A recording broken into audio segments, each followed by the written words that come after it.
Well, a big day for Boeing as it gets ready to test fly the 777X later this morning, pending weather.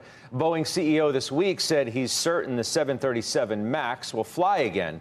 But until then, economists are trying to figure out the impact its production changes will have on the economy, since Boeing is one of the country's largest manufacturing exporters. Steve Liesman crunching those numbers, and you've been crunching these numbers for weeks because it's been an issue for weeks. Now I had to re-crunch the numbers. So let me get at this. News that Boeing is pushing back the 737 MAX's return to service beyond mid-year, prompting another round of cuts to economists' growth forecast. Now the second quarter is in play. Economists uniformly cut their first quarter GDP outlook by 0.5 point when Boeing last month announced it would halt production of the MAX. They dialed in the rebound in the second quarter.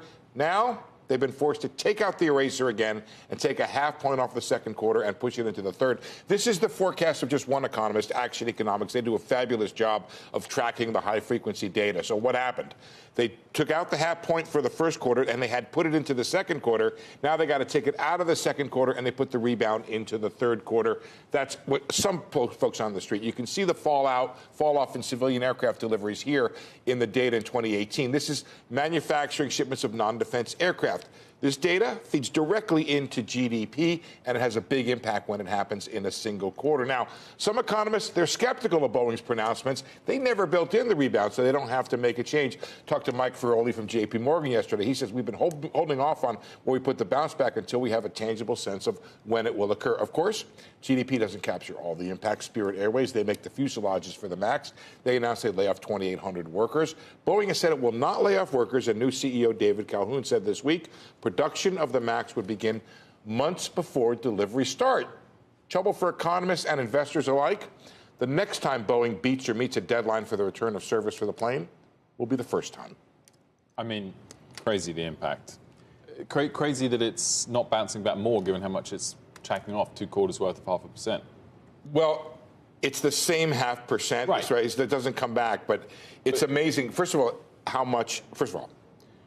so many economists on the street now have been forced to become experts in airplane production. You know, it's like all of a sudden in the wintertime they become experts in meteorology and snow. These are having real impacts, so you got to pass along. And I will say I've got this one quote here that I didn't really want to put up, but I'll put it up. Greg Dacko, he does another great job looking at the high-frequency stuff. I'm no expert, he says, but I'm actually thinking they will struggle to ever bring this plane back. And why did you want to put that up? Well, I think it's pretty interesting. It's pretty dicey, pretty edgy right there. I mean, look, he's not an expert, but he's saying, you know, look, how do they bring this plane back? Do they bring it back? I mean, is there a permanent hit? You know, being a little skeptical at this point of anything that Boeing says or does, I think is justified. I was on the show in December. You guys weren't here. It was the regular crew, and we had a very long discussion about whether or not there's a concern about whether or not this plane is ever coming back.